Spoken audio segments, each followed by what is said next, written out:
રિટાયરમેન્ટનો સમયગાળો એક એવો સમયગાળો છે કે જ્યારે દરેક વ્યક્તિ ઈચ્છે છે કે તે ખૂબ જ શાંત અને ટેન્શન વગરનો હોય. પરંતુ આ ત્યારે જ પોસિબલ છે કે જ્યારે તમે રિટાયરમેન્ટને લઈને યોગ્ય પ્લાનિંગ કરેલું હોય. ત્યારે તમારા રિટાયરમેન્ટ પ્લાનિંગ માટે એવી 5 બચત યોજનાઓ લઈને હું આવી ગઈ છું કે જો તમે તેમાં રોકાણ કરશો તો તમારા રિટાયરમેન્ટ સમયે તમે આર્થિક રીતે આત્મનિર્ભર હશો. ત્યારે આ કઈ 5 યોજનાઓ છે, ચાલો હું આપને જણાવી દઉં. તો સૌથી પહેલી યોજના છે સિનિયર સિટીઝન સેવિંગ સ્કીમ.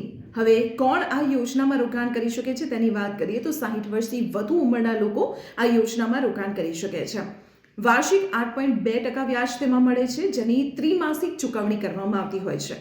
ઓછામાં ઓછા 1,000 રૂપિયા અને વધુમાં વધુ 30 લાખ રૂપિયાનું રોકાણ તમે આ યોજનામાં કરી શકો છો. તેની પાકતી મુદત 5 વર્ષની છે, પરંતુ જો તમે ઈચ્છો તો તેમાં 3 વર્ષ તમે એડ કરી શકો છો. હવે બીજી યોજના છે પ્રધાનમંત્રી વય વંદના યોજના.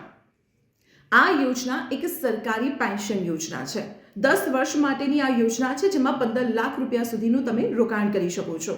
7.4% ફિક્સ પેન્શન મળે છે અને તેને તમે માસિક, ત્રિમાસિક કે અર્ધવાર્ષિક આવક તરીકે મેળવી શકો છો.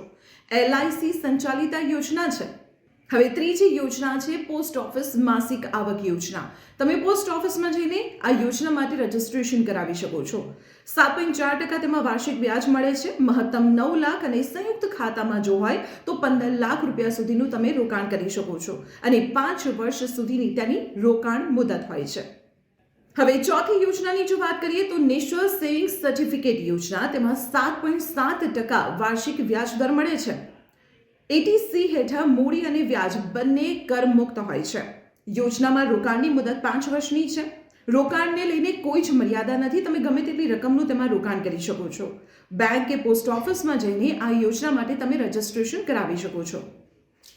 હવે 5મી યોજના છે પબ્લિક પ્રોવિડન્ટ ફંડ યોજના. લાંબા ગાળાની સૌથી સુરક્ષિત આ યોજના છે.